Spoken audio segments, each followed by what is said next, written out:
I love coming up with new ideas and trying to figure out how to do it. I think that is the really cool thing about the wine industry as a whole, is there's so many different aspects that can keep it fresh and exciting.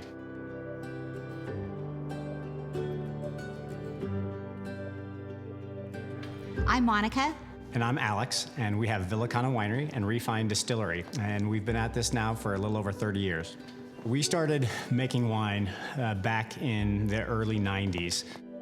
We didn't know what we were doing. I wasn't a farmer growing up. It was just raw land, and we somehow convinced our family and friends to come up on the weekends for planting parties, where they would literally dig holes and plant vines. Every step of the way, there's been somebody who's been there to help me and to kind of push me to that next level. And to see something, go from bare dirt to an established vineyard to harvesting it and turning it into bottles of wine is an incredible experience.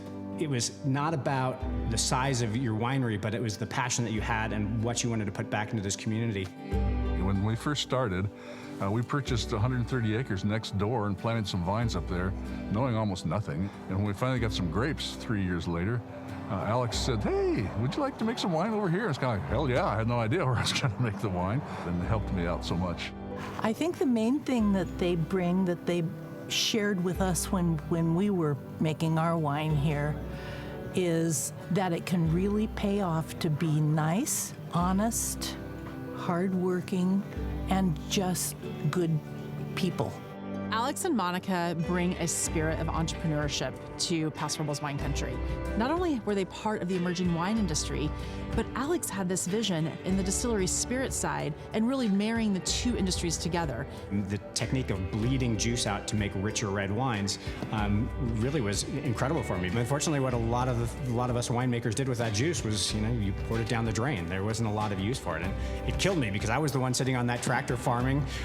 You spend as much time and energy on those grapes, and once we figured that you can actually make vodka out of grapes, that's when the light bulb went off, and we're like, let's figure out how to do it.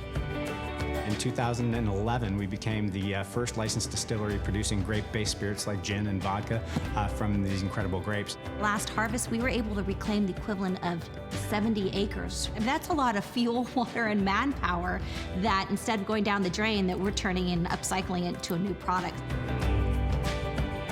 Alex and Monica were some of the first people who we met when we moved out here more than 20 years ago. They dive in and get involved in the Paso Robles Wine Country Alliance. Alex was the chairman.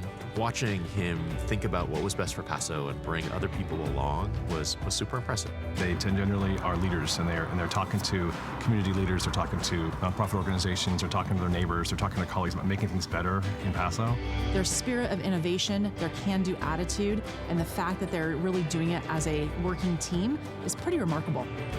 Whether you have a press that's broken or you need some extra labor, you call a neighbor, and it's not I'll get to you when I can. It's like, I'll be right over. It's a community of dream makers that have come together, and they've worked really, really hard to make it happen. And if Paso does well, we'll all do well. And so that's why you have this just amazing collaborative spirit that definitely translates to the consumers when they come. We make great wine, we make great beer, we have great creameries, we have great spirits, but it's the people that really make Paso unique. We feel blessed that we were able to raise our children in a community like this.